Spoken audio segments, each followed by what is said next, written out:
Hi hello ಎಲ್ರಿಗೂ ನಮಸ್ಕಾರ. Welcome back to KPSC ಸಂದೇಶ. ಇವತ್ತು ನಾವು KAS ಪ್ರಿಲಿಮ್ಸ್ 2024ಕ್ಕೆ ಬೇಕಾಗುವಂತಹ ಸೈನ್ಸ್ ಅಂಡ್ ಟೆಕ್ನಾಲಜಿ ಭಾಗವನ್ನ ನೋಡ್ತಾ ಇದ್ದೀವಿ. ಸೊ ಈ ವಿಡಿಯೋ ಲೆಕ್ಚರ್ ಅಲ್ಲಿ ನಾವು ವಿಜ್ಞಾನ ಮತ್ತು ತಂತ್ರಜ್ಞಾನದ ಕೆಲವು ಪ್ರಶ್ನೆಗಳು ಮತ್ತು ಅದಕ್ಕೆ ಉತ್ತರಗಳನ್ನ ನೋಡಬೇಕು ಅಂತ. ನನ್ನ ಹೆಸರು ಸಂದೀಪ್ ದೇಶಪಾಂಡೆ. ಸೊ ತಡ ಮಾಡದೆ ಈ ವಿಡಿಯೋ ಲೆಕ್ಚರ್ ಅನ್ನ ಸ್ಟಾರ್ಟ್ ಮಾಡೋಣ. ವಿಡಿಯೋನ ಸ್ಟಾರ್ಟ್ ಮಾಡೋ ಮುಂಚೆ ನಮ್ಮ ವೆಬ್ಸೈಟ್ kpscsandesh.com ನಲ್ಲಿ ನೀವು ಸ್ಪೀಡ್ ಟೆಸ್ಟ್ ಮತ್ತು ಫ್ರೀ ಟೆಸ್ಟ್ ಅನ್ನ ಅಟೆಂಪ್ಟ್ ಮಾಡಬಹುದು. ಈ ಟೆಸ್ಟಿನಲ್ಲಿ ಒಂದು 10 ಮಿನಿಟ್ಸ್ ಟು 12 ಮಿನಿಟ್ಸ್ ಟೆಸ್ಟ್ ಇರುತ್ತೆ. ಸೊ KAS ಲೆವೆಲಿನ ಕ್ವೆಶನ್ಸ್ ಆಗಿರಬಹುದು ಮತ್ತು ಅದಕ್ಕೆ ಆನ್ಸರ್ಸ್ ಮತ್ತು ಸಿನಾಪ್ಸಿಸ್ ಅನ್ನ ಕೊಟ್ಟಿದ್ದೀವಿ. ಸೊ ನೀವು ಆ ಟೆಸ್ಟ್ ಅನ್ನ ಹೋಗಿ ಈ ವೆಬ್ಸೈಟ್ ಅಲ್ಲಿ kpscsandesh.com ಅಲ್ಲಿ ಆ ಟೆಸ್ಟ್ ಅನ್ನ ಅಟೆಂಪ್ಟ್ ಮಾಡಬಹುದು. ಅದಲ್ಲದೆ ನಮ್ಮದೇ ಆದಂತಹ ಒಂದು ಇನ್ಸ್ಟಾಗ್ರಾಮ್ ಪೇಜ್ ಇದೆ. ಅದರ ಇನ್ಸ್ಟಾಗ್ರಾಮ್ ಪೇಜಿನ ಲಿಂಕ್ ಅನ್ನ ನಾನು ಡಿಸ್ಕ್ರಿಪ್ಷನ್ ಅಲ್ಲಿ ಹಾಕಿರ್ತೀನಿ. ಹಾಗೂ ಟೆಲಿಗ್ರಾಮ್ ಪೇಜ್ ಇದೆ, ಅದನ್ನ ಡಿಸ್ಕ್ರಿಪ್ಷನ್ ಕೂಡ ಲಿಂಕ್ ಅನ್ನ ಕೂಡ ನಾನು ಡಿಸ್ಕ್ರಿಪ್ಷನ್ ಅಲ್ಲಿ ಹಾಕಿರ್ತೀನಿ.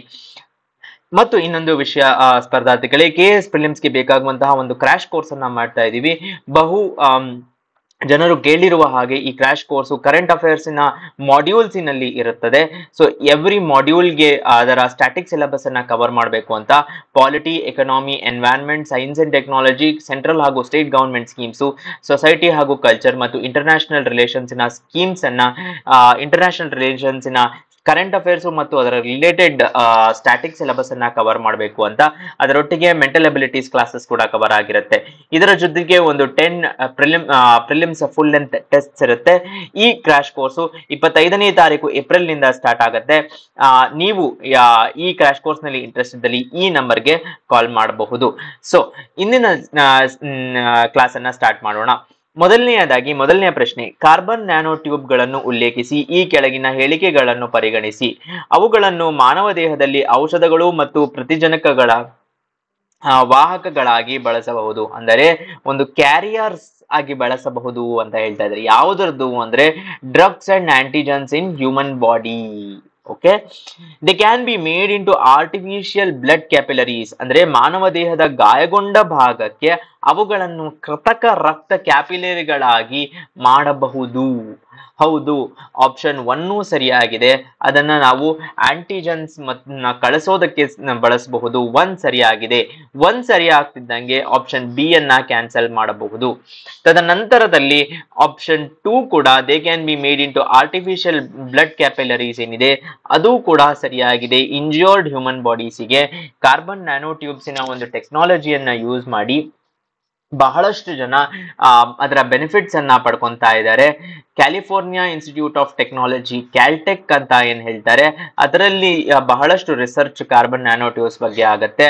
ಅಲ್ಲಿ ಇರುವಂತಹ ಕೆಲವಷ್ಟು ಸೈಂಟಿಸ್ಟ್ಸ್ ಗಳಾದ ಜೂಲಿಯಾ ಗ್ರೀರ್ ಅಂತ ಒಬ್ರು ಸೈಂಟಿಸ್ಟ್ ಇದ್ದಾರೆ, ಹಾಗೂ ಬಹಳಷ್ಟು ಸೈಂಟಿಸ್ಟ್ಸ್ ಗಳು ಅಲ್ಲಿ ರಿಸರ್ಚ್ ಕಾರ್ಬನ್ ನ್ಯಾನೋ ಟ್ಯೂಬ್ಸ್ ಬಗ್ಗೆ ಮಾಡಿ ಅದರ ಬೆನಿಫಿಟ್ಸ್ ಅನ್ನ ಎಲ್ಲರ ಉಪಯೋಗಕ್ಕಾಗಿ ಬಳಸುವಂತದ್ದನ್ನ ಮಾಡ್ತಾ ಇದ್ದಾರೆ. ಅದಲ್ಲದೆ they can be used in biochemical sensors, ಅವುಗಳನ್ನು ಜೀವರಾಸಾಯನಿಕ ಸಂವೇದಕಗಳಲ್ಲಿ ಬಳಸಬಹುದು. ಎಸ್, ಆಪ್ಷನ್ ಸ್ಟೇಟ್ಮೆಂಟ್ 3 ಕೂಡ ಸರಿಯಾಗಿದೆ. 2 ಸರಿಯಾಗುತ್ತಿದ್ದಂತೆ ಆಪ್ಷನ್ ಸಿ ಅನ್ನ ಕ್ಯಾನ್ಸಲ್ ಮಾಡಬಹುದು.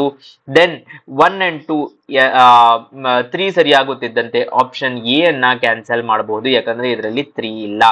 Finally they are carbon nano tubes are biodegradable. ಹೌದು, ದೇ ಆರ್ ಬಯೋಡಿಗ್ರೇಡಬಲ್. ಆಪ್ಷನ್ 4, 1, 2, 3 ಮತ್ತು 4 ಎಲ್ಲವೂ ಸರಿಯಾದಂತಹ ಉತ್ತರಗಳು. ಏನಪ್ಪಾ ಕಾರ್ಬನ್ ನ್ಯಾನೋ ಟ್ಯೂಬ್ಸ್ ಹೇಗಿರುತ್ತೆ ಅಂತ ಕೇಳಿದರೆ, ಕಾರ್ಬನ್ ನ್ಯಾನೋ ಟ್ಯೂಬ್ಸ್ ಗಳು ಸಿಲಿಂಡ್ರಿಕಲ್ ನ್ಯಾನೋ ಸ್ಟ್ರಕ್ಚರ್ಸ್ ಆಗಿರುತ್ತೆ. ಕಾರ್ಬನ್ ಆಟಮ್ಸ್ ಏನದ್ದು ಕಾರ್ಬನ್ ಪರಮಾಣುಗಳಿಂದ ಮಾಡಿರುವಂತಹ ಒಂದು ಸಿಲಿಂಡ್ರಿಕಲ್ ಆಕಾರದ ನ್ಯಾನೋ ಸ್ಟ್ರಕ್ಚರ್ಗಳು. ಅವು they possess exceptional mechanical, electrical ಮತ್ತು ಥರ್ಮಲ್. ನೆನಪಿನಲ್ಲಿ ಇಟ್ಕೊಳ್ಳಿ, ಬರೀ ಒಂದೇ ಡೈರೆಕ್ಷನ್ ಅಲ್ಲಿ ಇರುವಂತಹ ಒಂದು ಎಲಿಮೆಂಟ್ ಅಲ್ಲ ಇದು. ಇದಕ್ಕೆ ಮೆಕ್ಯಾನಿಕಲ್ ಪ್ರಾಪರ್ಟೀಸು ಇದೆ, ಅಂದರೆ ಸ್ಟ್ರೆಸ್ ಮತ್ತೆ ಸ್ಟ್ರೈನ್ ಅನ್ನ ತಡ್ಕೊಳ್ಳುವಂಥದ್ದು. ಎಲೆಕ್ಟ್ರಿಕಲ್ ಪ್ರಾಪರ್ಟೀಸು ಇದೆ, ಅಂದ್ರೆ ಕಂಡಕ್ಷನ್ ಆಗುವಂಥದ್ದು. ಮತ್ತು ಥರ್ಮಲ್ ಪ್ರಾಪರ್ಟೀಸು ಇದೆ, that is electrical conductivity related properties. ಮತ್ತು ಇದರ ಅಪ್ಲಿಕೇಶನ್ಸ್ ಎಲ್ಲೆಲ್ಲ ಇದೆ ಅಂತ ಕೇಳಿದೆ, ಎಲೆಕ್ಟ್ರಾನಿಕ್ಸ್ ಆಗಿರ್ಬೋದು, ಮಟೀರಿಯಲ್ ಮೆಟೀರಿಯಲ್ ಸೈನ್ಸ್ ಆಗಿರ್ಬೋದು, ಮೆಡಿಸಿನ್ ಮತ್ತು ಏರೋಸ್ಪೇಸ್ ನಂತಹ ವಿವಿಧ ಕ್ಷೇತ್ರಗಳಲ್ಲಿ ಇದರ ಒಂದು ಕಾರ್ಬನ್ ನ್ಯಾನೋಟ್ಯೂಬ್ಸಿನ ಅಪ್ಲಿಕೇಶನ್ ಇದೆ. ಮತ್ತು ಇದರ unique properties make them promising candidates for future technologies. ಮುಂದೆ ಬರುವ ವಿಶಿಷ್ಟ ಗುಣಲಕ್ಷಣಗಳು ಭವಿಷ್ಯದ ತಂತ್ರಜ್ಞಾನಗಳಿಗೆ ಬಹು ನಿರೀಕ್ಷಿತವಾದ ಅಂದ್ರೆ ಒಂದು ಟ್ರಾನ್ಸ್ಫಾರ್ಮೇಟಿವ್ ಥಿಂಗ್ಸ್ ಅಂತ ಹೇಳ್ತಾರೆ. ಸೊ ನೀವು ಇಂಟ್ರೆಸ್ಟ್ ಇದ್ದರಲ್ಲಿ ನಾನು ಆಗ್ಲೇ ಹೇಳ್ದಂಗೆ ಜೂಲಿಯಾ ಗ್ರೀರ್ ಅವರ ಏನು ರಿಸರ್ಚ್ ನ ಫಾಲೋ ಮಾಡಬಹುದು. ಅವರು ಕಾರ್ಬನ್ ನ್ಯಾನೋ ಟ್ಯೂಬ್ಸ್ ಬಗ್ಗೆ ಬಹಳಷ್ಟು ರಿಸರ್ಚ್ ನ ಮಾಡಿದ್ದಾರೆ. ಮತ್ತು ಕಿಯಾರಾ ದರಾಯೋ ಅಂತ ಇನ್ನೊಬ್ಬ ರಿಸರ್ಚ್ ಸೈಂಟಿಸ್ಟ್, ಅವರು ಕೂಡ ಕಾರ್ಬನ್ ನ್ಯಾನೋ ಟ್ಯೂಬ್ಸ್ ಬಗ್ಗೆ ರಿಸರ್ಚ್ ಅನ್ನ ಮಾಡ್ತಾರೆ. ರೈಟ್, ಇದಷ್ಟು ವಿಷಯಗಳನ್ನ ತಿಳ್ಕೊಂಡ್ಮೇಲೆ ಮುಂದಿನ ವಿಷಯ with reference to block chain technology. Block chain ಟೆಕ್ನಾಲಜಿಯನ್ನು ಉಲ್ಲೇಖಿಸಿ ಈ ಕೆಳಗಿನ ಹೇಳಿಕೆಗಳನ್ನು ಪರಿಗಣಿಸಿ.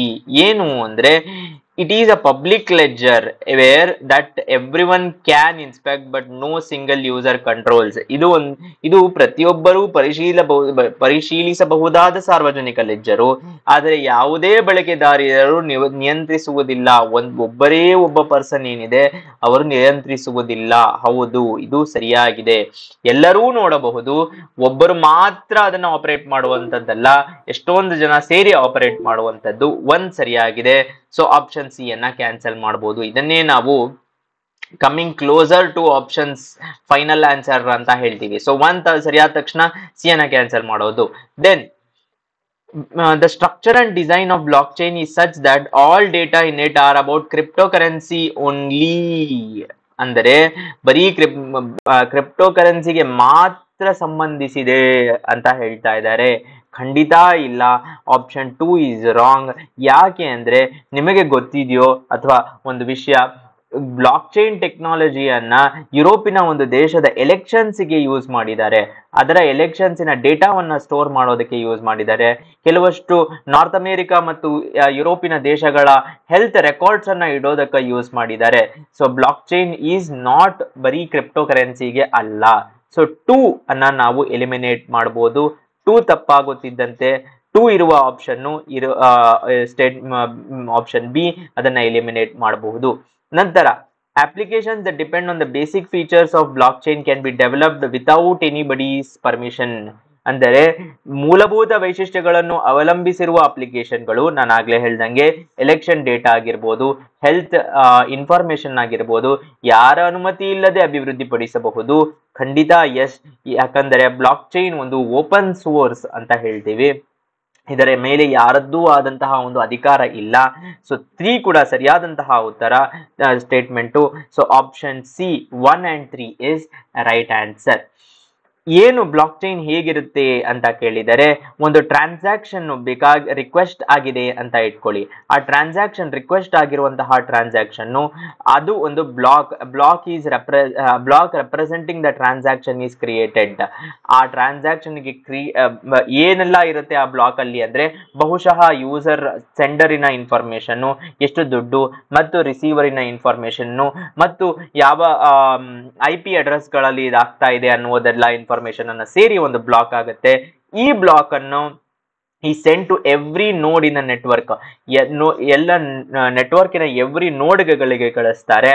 ತದನಂತರ ಇದನ್ನ ಒಂದು ಆಲ್ರೆಡಿ ಎಕ್ಸಿಸ್ಟಿಂಗ್ ಚೈನಿಗೆ ಆಡ್ ಮಾಡಲಾಗುತ್ತದೆ. ಸೊ ಎಲ್ಲರೂ ಸ್ಟೇಜ್ 4 ಅಲ್ಲಿ ಏನಾಗುತ್ತೆ, ಎಲ್ಲರೂ ವ್ಯಾಲಿಡೇಟ್ ಮಾಡಿದ notes validate the transaction and receive a reward for proof of work ಅಂತ ಹೇಳ್ತಾರೆ.